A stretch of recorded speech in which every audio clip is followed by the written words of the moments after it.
Friends, இந்த video பார்க்கும்போது உங்களுக்கு என்ன தோணுது? டாம் குரூஸ் எங்கேயோ காரை நிப்பாட்டிட்டு ஏதோ ரோட்டில் குடுக்குன்னு ஓடி போகிறாரு. அது மட்டும் தானே தெரியுது. பட் இந்த வீடியோவில் ஒரு மிராக்கல் நடந்திருக்குது. அது என்னென்னு தெரியுமா? அவர் ஓடிட்டு இருக்க ரோடு பேர் தான் அமெரிக்காவில் இருக்க டைம் ஸ்கொயர். இது எப்படி சொல்லலாம்னா ஒரு 3+ ஏரியானே சொல்லலாம். ஏன்னா நைட் டைமில் நீங்கள் ஸ்பேஸ்ல இருந்து அந்த ஏரியாவை பார்த்தாலுமே தண்ணியாக துண்டாக தெரியும். ஏன்னா அந்த அளவுக்கு ரொம்பவே பிரைட்டபுளான ஒரு ஏரியா. இது வந்து ஷாப்பிங்க்கு வேல்லையே சூப்பரான ஏரியான்னு சொல்கிறாங்க. எந்த அளவுக்கு வேலில் சூப்பரான ஏரியானா இங்கிருந்து 3.5 லட்சம் பேர்லேருந்து 4 லட்சம் பேர் வரைக்கும் ஒரு நாளைக்கு ஷாப்பிங் பண்ணவே வருவாங்க. இவ்வளோ பீப்புள் வந்து இங்கே ஷாப்பிங் பண்ணிட்டு போகிறாங்கல்ல. பட் இங்கே ஷாப்பிங்கில் தான் பிஸ்னஸ் நடக்குதுன்னா கண்டிப்பாக இல்லை. அட்வர்டைஸ்மெண்ட்டில் தான் பயங்கரமான பிஸ்னஸ் நடக்குது. எந்த அளவுக்கு பிஸ்னஸ் நடக்குதுன்னா உங்களோட 15 செகண்ட் ஆடை வந்து அங்கே ப்ரொஜெக்ட் பண்ணணும்னா 40 லட்ச ரூபா நீங்கள் பே பண்ணாதான் உங்களோட 15 செகண்ட் ஆடவே அங்கே ப்ரொஜெக்ட் பண்ண முடியும்.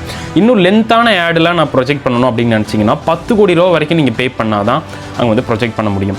ஸோ அப்போவே தெரிஞ்சிருக்கும் அதோட வேல்யூ, அந்த ஏரியாவோட வேல்யூ என்னென்னு. இப்படி ஒரு ப்ரீமியமான இடத்துல வெண்ணிலா ஸ்கே அப்படிங்கிற ஒரு மூவி எடுக்கிறாங்க 2000 நவம்பர் 12.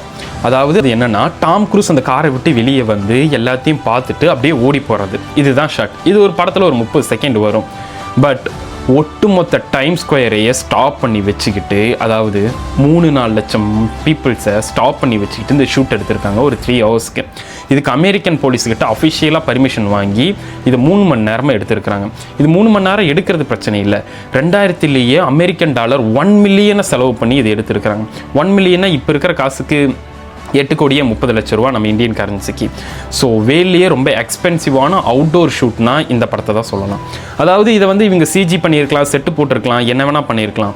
பட் இதை நம்ம யூனிக்காக கொடுக்கணும் அப்படின்னு சொல்லிட்டு அவ்வளோ செலவு பண்ணி அப்பயே அதை எடுத்துருக்கிறாங்க. ஒட்டுமொத்த வேர்ல்டு டைம் ஸ்கொயர் அன்றைக்கி தான் எம்டியாக பார்த்து இருக்குது. அதாவது ஈவினிங் 5 மணிக்கு ஆரம்பித்து 8 மணிக்கு 3 ஹவர்ஸ்க்கு 8 கோடி ரூபா. தமிழ் சினிமாவோட ஒரு படத்தோட பட்ஜெட்டே 8 கோடி ரூபா தாங்க. ஆனால் அவங்க 30 செகண்டுக்கு 8 கோடி ரூபா 2000 செலவு பண்ணியிருக்கிறாங்க.